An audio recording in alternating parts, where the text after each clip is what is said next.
Omania mobiles, AM road, Perumbavoor, PO junction, Muvattupuzha.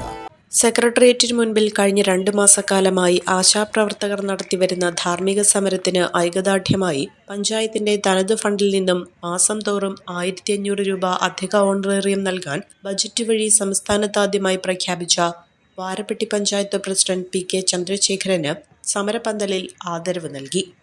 നമ്മുടെ സഹോദരിമാരെ, നമ്മുടെ കുടുംബാംഗങ്ങളെ സമരമായി കണ്ടുകൊണ്ട് എല്ലാ വാശിയും പിടിഞ്ഞ് ഇവർക്ക് ചുരുങ്ങിയ ലെവലിൽ ഈ ത്രിതല പഞ്ചായത്തുകൾ പ്രോജക്റ്റ് വെച്ചുകൊണ്ട്, സംയുക്ത പ്രോജക്റ്റ് വെച്ചുകൊണ്ടെങ്കിലും ഈ മെയ് മാസത്തിലെ അടുത്ത DPC കൂടുമ്പോൾ സംസ്ഥാനം ഒറ്റക്കുള്ള DPCകൾ 14 ജില്ലകളിൽ കൂടുന്ന DPCയിൽ സംയുക്ത പ്രോജക്റ്റുകൾ വച്ചുകൊണ്ടെങ്കിലും ഇവർക്ക് 10,000 രൂപ കൊടുക്കാൻ തീരുമാനമുണ്ടാകണം എന്നൊരു അപേക്ഷയാണ്, ഒരു കേണപേക്ഷയാണ് ജനപ്രതിനിധികൾ എന്നല്ല ഞങ്ങൾക്ക് വയ്ക്കാനുള്ളത് എന്ന് പറഞ്ഞുകൊണ്ട് ഈ സമരത്തിന് എല്ലാവിധ അഭിവാദ്യങ്ങളും നേർന്നുകൊണ്ട്, എല്ലാവിധ ആശംസകളും നേർന്നുകൊണ്ട്, ഞങ്ങളുടെ ജനപ്രതിനിധികളുടെ പ്രാർത്ഥന നിങ്ങളോടൊപ്പം ഉണ്ട് എന്നുകൂടി ഒരിക്കൽ കൂടി പറഞ്ഞുകൊണ്ട് എന്റെ വാക്കുകൾ നിർത്തുന്നു. നന്ദി, നമസ്കാരം.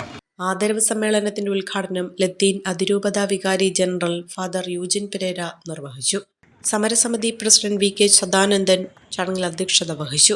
CMP സംസ്ഥാന സെക്രട്ടറി CP ജോൺ, കർഷക കോൺഗ്രസ് സംസ്ഥാന സെക്രട്ടറി PC ജോർജ്, സമരസമിതി general secretary MA Bindu, Maradu നഗരസഭാ ചെയർമാൻ ആന്റണി ആശാപ്പറമ്പിൽ, പഞ്ചായത്ത് പ്രസിഡന്റുമാരായ ഷമീന പറമ്പിൽ, ജെയിംസ് വെച്ചൂച്ചിറ, ഷറഫുദ്ദീൻ കോഴിക്കോട്, പ്രശസ്ത കവി ജോയ് വടക്കൊമ്പാടൻ, സുരേഷ് ആലപ്പാട്ട് എന്നിവർ പങ്കെടുത്തു. അഹല്യയിലെ വിദഗ്ധരായ ഡോക്ടർമാരുടെ ചികിത്സ കൊണ്ട് എനിക്ക് എന്റെ കാഴ്ചശക്തി പൂർണ്ണമായും തിരിച്ചു കിട്ടി. ഇപ്പൊ എനിക്ക് ഈസിയായി വായിക്കാം. നേത്ര സംരക്ഷണത്തിന് നമ്മുടെ Ahalya. Ahalya foundation eye hospital, കേരളത്തിൽ എല്ലായിടത്തും.